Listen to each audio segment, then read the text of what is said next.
నమస్తే దోస్తులు. ఈరోజు మా ఊర్లో కాటమా గుడి దగ్గర చుట్టూ గుడి చుట్టూ పారు కూడా పెడతానికి ఇటుక చేస్తాను పోయిండు మావోడు.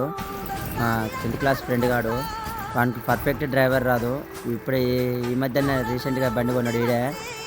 అయితే ఏమైందంటే వన్ సైడ్ గడ్డ ఎక్కువ ఉంటాకనే ఓవర్లోడ్ అయితాకనే బండి అనేది వన్ సైడ్ అయిపోయింది. వన్ సైడ్ అయ్యి కరెంట్ స్తంభం ఉంది పక్కనే. మన అదృష్టం ఏంటంటే ఆ స్తంభం మన సైడ్ పడకుండా ఇటు చెట్టు సైడ్ ఒకటి చెట్టు కూలింది కదా, ఆ చెట్టు సైడ్ పడ్డది.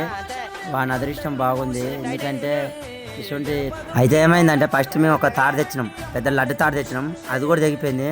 ఇంకోటి కొత్త తాడు తెచ్చినాం, అది కూడా తెగిపోయింది. కొత్త తాడు తెచ్చినా కూడా తెగిపోయింది. ఇక మళ్ళా ఇది కూడా ఇబ్బంది అవుతుందని రూపు తెచ్చుతాను పోయినాం. రూపు తెచ్చినాం. రూపు అయితే నీ తల్లి ఇక నా సావిరంగా ఇక గుంజుపాడు తెగినాం. ఇక మంచిగా వచ్చింది. ఇక పర్వాలేదు. రూపు ఎంతైనా గట్టిదే ఉంటుంది.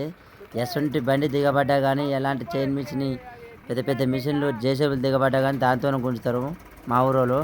మా ఊర్లో ఈ రూపు ఉండడం వల్ల ప్రతి ఒక్క బండికి సేఫ్. డ్రైవర్ అన్నలు జర జాగ్రత్త, బండి జర జాగ్రత్త చూసుకొని తోలుకుండానా. అడగోలో తోలి ఇట్లా బండ్లు పాలు వేసుకొని ప్రాణం మీద తెచ్చుకోకరన్నా. అట్నే మన పోత మన డ్రైవర్ అన్నలు ప్రతి ఒక్క నా వీడియో చూసినట్టయితే లైక్ చేయండి, షేర్ చేయండి. జర జాగ్రత్త తోలండి అని నేను మనస్ఫూర్తిగా కోరుకుంటున్నాను. నేను మీ నాగరాజుని.